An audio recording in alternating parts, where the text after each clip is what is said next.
This is the Sideline Slice, presented by Valentino's Pizza, the official pizza of the Huskers.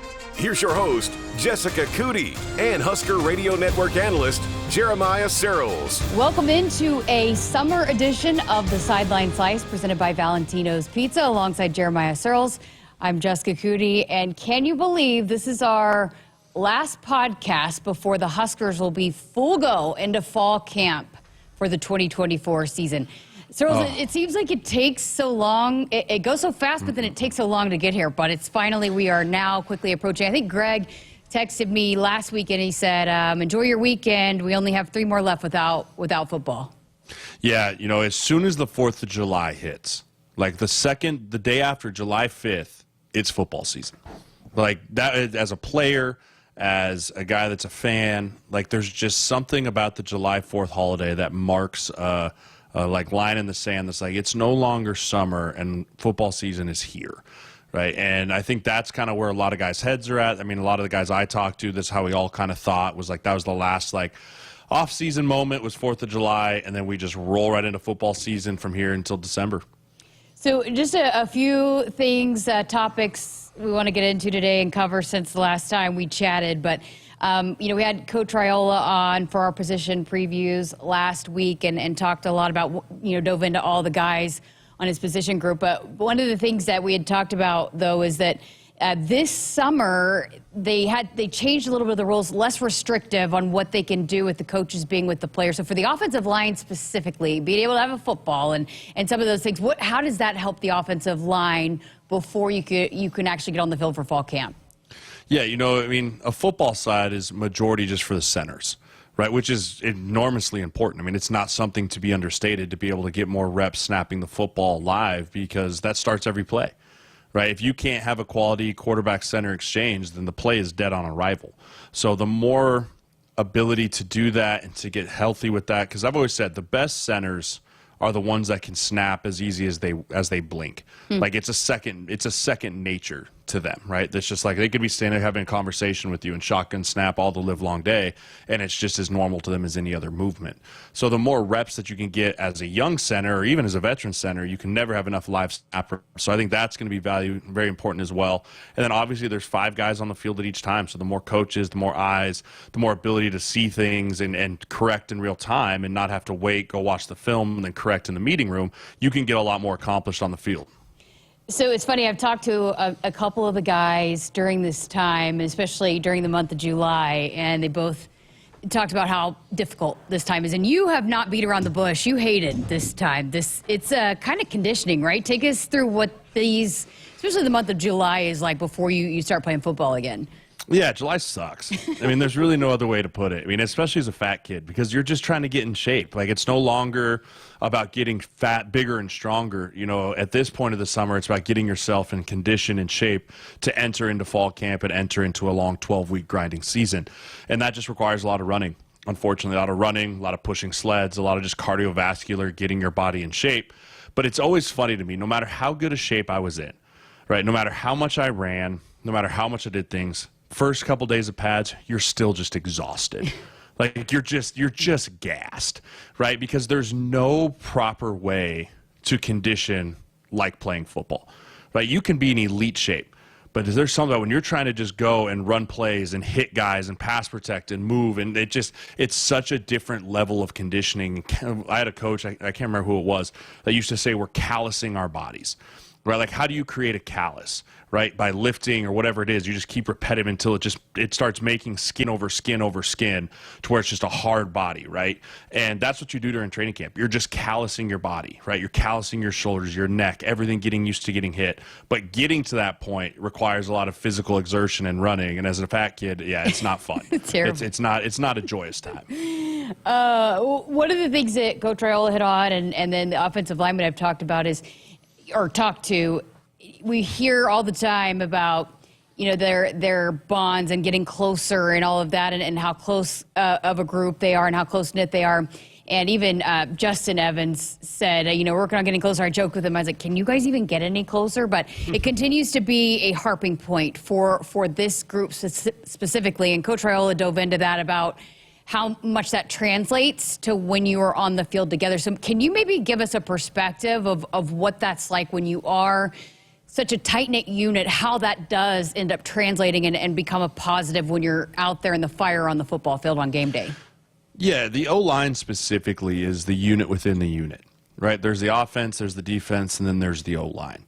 Because we're the one position that has 5 guys on the field at one time, right, in unison together, right? There might be 5 receivers on the field, but you're going to have 3 on one side, maybe 2 on another, right? But when you have 5 guys within a 10-yard box, the synergy between those 5 guys has to be flawless in order to be good. You have to be able to know as the right tackle and have full trust of what the left tackle is doing, not just on an X's and O's standpoint, but from an effort standpoint, from a, is he mentally locked in? Is he okay? Can I notice if he's got something going on? Hey, can we come to the sideline? Can we communicate and all speak the same language? Right? Can we all look at each other and be able to understand, hey, this is the heat of the moment. If I say something to you that is about your play, about what I need from you, better, worse, or whatever it is, you're not going to take it personally as an attack because I know we're so close off the field and we're boys and we're brothers and we've been through everything. But there just is a level of respect there that needs to come.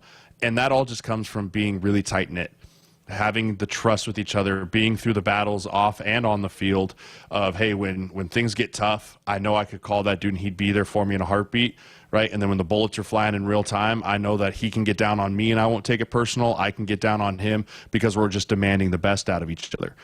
And that doesn't happen unless you all love each other in the room, because you know it, I know it. When things go south, we're the first to blame, right? It's our fault.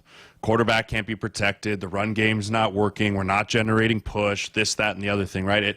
Poop rolls downhill and O-line's sitting at the bottom, right? And then when things are going great and you're winning and you're killing it, man, those running backs are smashing those holes. Did you see that pass that he had? Did you see that catch that tight end had? Wow, that was incredible, right? And so you just have to understand when you're in that unit within the unit, you are your only cheerleader, you are your only critic, and block out the rest. And that is what Rayola's talking about when this is such a tight-knit group, is you protect your own. You protect that room. You protect everyone in it. And when you have a culture that's built like that, that's really hard to rattle an O-line room, right? They become the heartbeat. They become the centerpiece of the whole team if done correctly. I think you've talked about this before, about a couple of the guys you played with by the time you got to your senior year and you had played 3 or 4 years together. It was like you could just point. And you didn't even have to really communicate. You feel like this has got to be a group that's getting almost to that point, and that's really vital as well, isn't it? Yeah, I mean, yeah, we got to a point where, I mean, it was almost no need for verbal communication up front, right? I had played next to Spencer for 3 years. Qualley had played next to Cole. Cole played center. He knew where we all were going. Like, it got to the point where we came up, we knew the play. He'd mic point it, and then we all just knew what we were doing from there. And it's like I said, I was playing right or left tackle, but I knew, because I've known Qualley for 5 years, that on the right side, if I'm playing left, he's playing right, I know he knows exactly what he's doing. I don't have to worry about it, right? And then I know that the center's going to get us lined up right. I know that we're going to get the protections right. And this group is going to be very similar to that, right? You got Ben Scott coming in on another year. Ben Hart's played a lot of football. Now you've got some new guards in there. Right, you got some new guards, so the verbal communication is going to be incredibly important. But just knowing that everyone's on the same page and that everyone's going to hold each other to that same standard, I think that's what's going to be really special about this room. Valentino's, a slice of home you just can't get anywhere else. What started with a treasured family recipe in Lincoln, Nebraska, has become a classic Italian tradition for 65 years. Okay, so your perspective now on this, because you played a college football season and then you turned right around and played in the NFL, you work closely with guys that have done it as well. How big of an adjustment is it for teams that go into a season, and now you're talking about an extended college football playoff and how that can affect just how you approach an entire season? Yeah, you got to start investing more time and more purpose into your body. I mean, an 18-game season is a grind. I mean, a mental, a physical. Like, the NFL season is a grind, because that doesn't include the 3 preseason games. And if you make a playoff run, you're talking about playing close to 21, 22 games in a year, right? In college, you're very used to Thanksgiving time rolls around. You're like, all right, get through Thanksgiving, have myself some fat turkey dinner, start preparing for either a championship game or a bowl prep. Right? That's not really the case anymore for a lot of teams. Playoffs, man, and I'll tell you this, just like the NFL, and these kids don't know it yet, but there's something different about the intensity of playoff football. And I don't care at what level it is, high school, it's going to be in college, not the NFL. Everything gets up a notch. I mean, the speed of practice, the speed of the game, the emotions, the intensity, the margins for error, everything gets elevated so much that it can really wear and tear on you mentally and physically and emotionally. So, preparing for your season now, that you come out of the gate the right way and you pace yourself and you don't come out so fast that you taper off in November, or, you don't start so slow that you don't give yourself a chance to make a difference in November, is going to be super important for how these teams that want playoff contention and playoff hopes really manage their roster, manage their teams, and manage their bodies. And to your point, too, earlier about just you got to have a whole room full of offensive linemen ready to go at any point in the season. And, Coach Royella was talking about cross-training guys and making sure that they're comfortable in all the different spots on the line, and then they start honing in on that position once you get closer to fall camp and during this time. Can you take us through that and just, what that's like for an offensive lineman, just training on every spot and then figuring out, okay, where is this guy best? Where is he most comfortable? How that becomes evident, I guess. Yeah, if you're not a solidified starter, versatility is your friend. That's how you crack the two deep. That's how you crack an opportunity to get on the field on Saturday if you're not a true starter. And, it can be tough, but for the development of a player, it's phenomenal, right? It's not easy by any means. Switching sides in the middle of a practice, going from guard to tackle or center to guard in the middle of a practice is tough. I mean, from how I set, how I throw my hands, to my timing, to what foot is staggered backwards, to being able to flip the plays in your head. Like, okay, if I'm on the right side, I'm on the front side, now I'm on the back side, so I'm on the left side, so I'm on the back side, and all that's happening. So, I mean, it's really tough to do, but if you can do it well, excuse me, your development's off the charts. And that's when you start to see, okay, this guy's developing really well from a maturity standpoint, and he's getting bigger, faster, stronger. Let me see if I can just leave him at left guard for the next couple of weeks and see if he can take that next step. Or let me see if he can play tackle and leave him there and see if he can really take that next step. And then that's where you go, okay, now this guy, okay, we know he's a left guard, right? We tried him at right, we tried him at center, but like this is his best position. Let's let him stay here, make a home here, develop here, and then hopefully be a starter for us in that year or the following year. Fascinating. Okay, let's dive into kind of buried the big story here, but change at the secondary coach position, assistant coach, and immediately I know everyone was shocked with the departure of Evan Cooper, but you, when the news started coming out that it was going to be John Butler, you immediately texted Greg and me and said, I really like that guy. I was a big fan of his. You worked with him when you were in Buffalo. He was in Buffalo. So what is it about John Butler that you think he's going to be a good fit here? And what is it that you saw in him that you're like, okay, that's a good defensive backs coach? Yeah, I was lucky enough to spend 2 years with him out there, and, he got to work with some phenomenal defensive backs in the Buffalo room. You had Micah Hyde, you had Jordan Poyer, you had Tre'Davious Wright, Levi Wallace, right? Like, you had some really good dudes, but I got to see how those guys progressed over 2 years, right? Poyer came to us as kind of a okay player, kind of on the back end of his career, ended up turning himself into a Pro Bowl player and having big money. Micah Hyde came from Green Bay, came in, ended up being a Pro Bowler too. And, he's just very good at getting the most out of his guys, and I think he's an excellent teacher. I think he knows the position inside and out. He brings NFL concepts. He's been around Pro Bowlers. He's been around developmental guys, and he's done it all. So I think Matt Rule bringing him into this system with Tony White, he's going to fit in really well. He's going to bring a lot of different looks and fresh ideas that are straight out of the NFL from a Buffalo team that's been wildly successful for a long time, and just continue to walk right into that. So, yes, as upsetting and as sad as it was to see the departure of Coach Cooper, because I know how much he meant to Coach Rule and how much he meant to this program, I feel like Tom Butler was a phenomenal hire. I feel like it was a great fit. I think he's going to come in here and do great things. The NFL ties, and being that we see a lot of that within this staff, how important is that to be able to have somebody that's coming in from the NFL and fits, I guess, that approaching it like a pro, and just some of the things that they have brought from the NFL, I guess that's got to be a good fit too, just being that he's fresh from the NFL. Yeah, I mean, you want guys out of the NFL. You want guys that have been coaching at the pinnacle of the sport, right? It doesn't get any higher than the NFL. It doesn't get any higher than a couple AFC championships games besides the Super Bowl, right? I mean, he's been right there in critical moments. They've won big-time games. They've found ways to win games, right? He brings all kinds of check boxes of what you want in a coach. And then, the big question is, how does he recruit? And time will tell with that. But I'll tell you this, if you're recruiting and say, hey, I've coached multiple guys that have been Pro Bowlers in the NFL, I'm going to give you that same coaching to give yourself a chance to go to the NFL.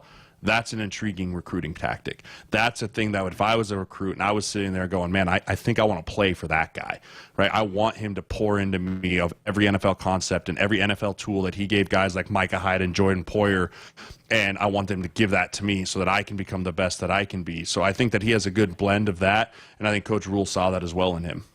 Timing, obviously not ideal, but is there something that I guess maybe gives you comfort being where he came from, what you know about him, just working in the NFL, that will allow maybe for a little bit of an easier transition at this point? I think it's going to be tough. I mean, it's just you can't create more time, right? Like the time, you get 24 hours a day, 7 days a week, right? And there's only so much that you can do in that time of what you need to do to get caught up to speed. But the great news is the NFL moves at a rapid and very rapid pace. So I mean, he's not unused to hard work. He's not unused to long hours, right? Like, and he's going to put everything in, so the learning curve, I don't think is going to be super steep, but by no other means, it's going to be a learning curve, and there's going to be some bumps in the road as we go. But I promise you, him and Tony White are burning their midnight oil, getting everything installed and everything that he wants out of his DBs and what he needs to have ready to go as training camp opens. So if you're John Butler and this all happens, unfolds, what are the first things that you're doing here before fall camp? I'm making sure I connect with all my players, right? I'm making sure that I reach out to every single one of them individually, make sure I try and get a quick glance of, hey, how do you tick? What did you like about the old coach? What did you not like? How can I make you better? What do you need from me? What are some expectations that I have of you? Right? Like, hey, this is how I run my room. This is what I expect from you. Be on time, do those things. Here's how we're going to practice. If I get on you, don't have thin skin, have thick skin, right? And just laying expectations out the best you can of what to expect when we get on the football field, right? And then hearing from your veterans, hearing from guys like Singleton and those guys of, hey, how is the room? Who's my hard guys? Who's my guy to go to? Who are the guys I can rely on, right? And putting a little bit of trust back into your players and showing that there's that mutual, hey, I'm not going to stand here and prove that I'm just the new guy on the block and I'm swinging the big bat. Like, yes, you must respect me. I am the coach, but like, how can I get the best out of you?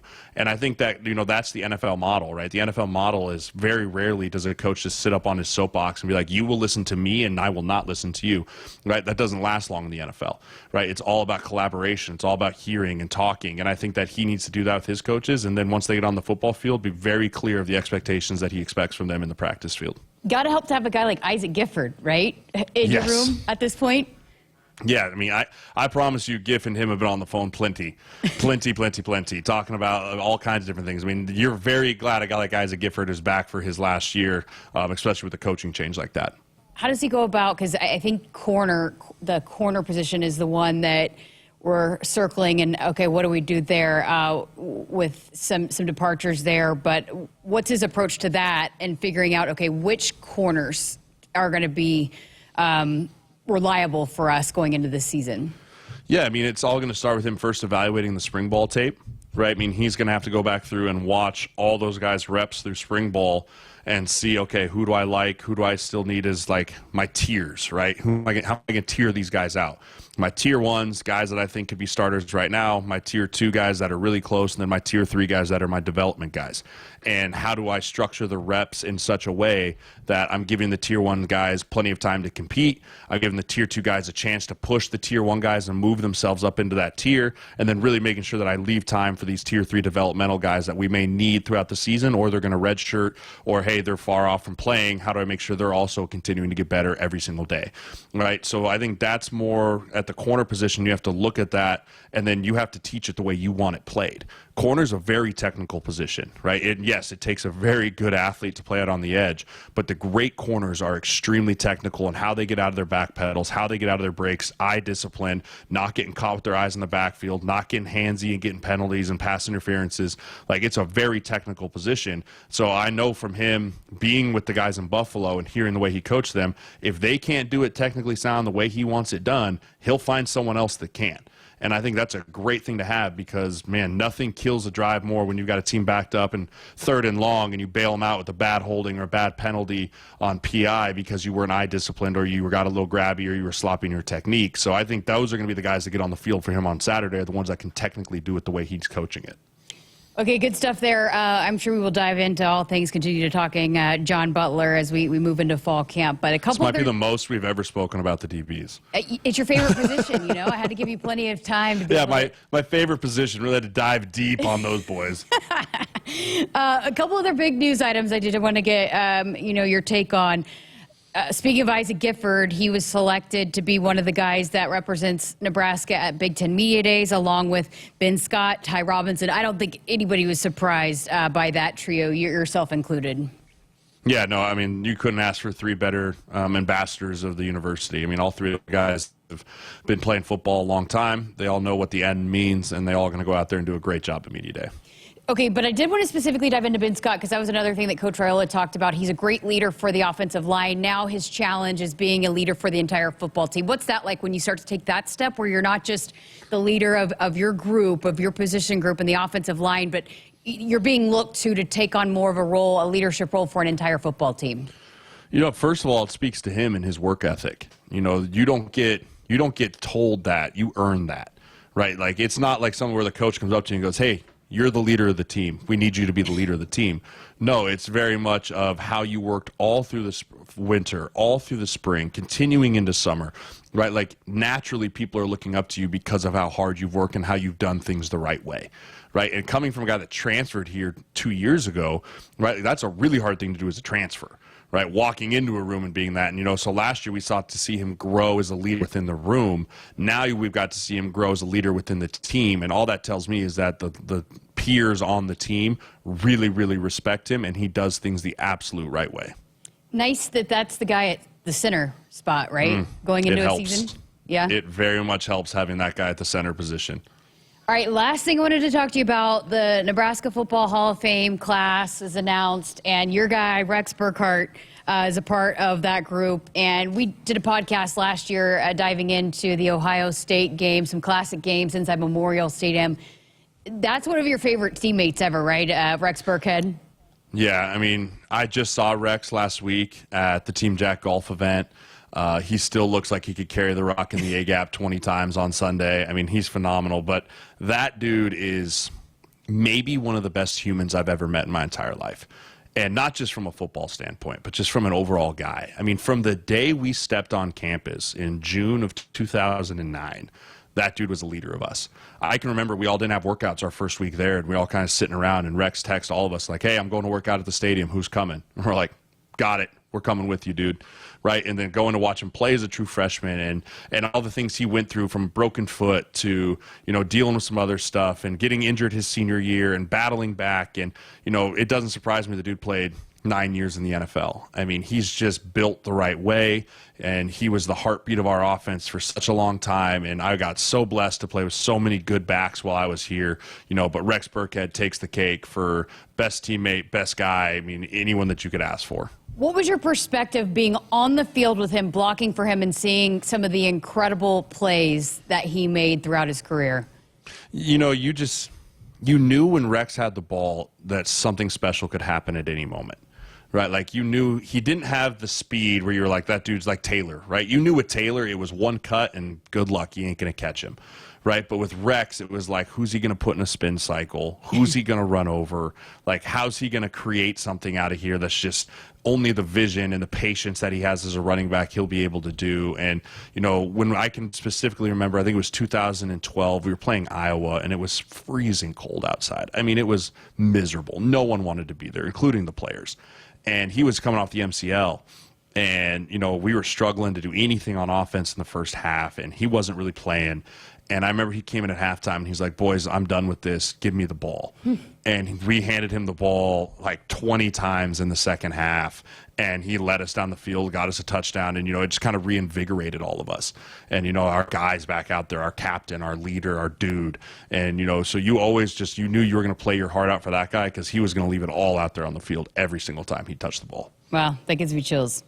All right, last thing I wanted to close out the pod with, because again, this will be the last time we chat before fall camp. And so the next time we have a conversation, fall camp will be underway. So going into the start of practice, which position group are you most intrigued by? You paying closest attention to? I'm assuming this might be a duh question.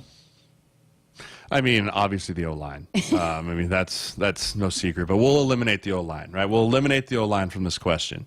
You know, for me, it's going to be inside backers, right? Inside backers, you know, last year, this time it was the D lineman. Who's the question mark? What do we know? You know, we lost Henrich, we lost Reimer. How does that room respond?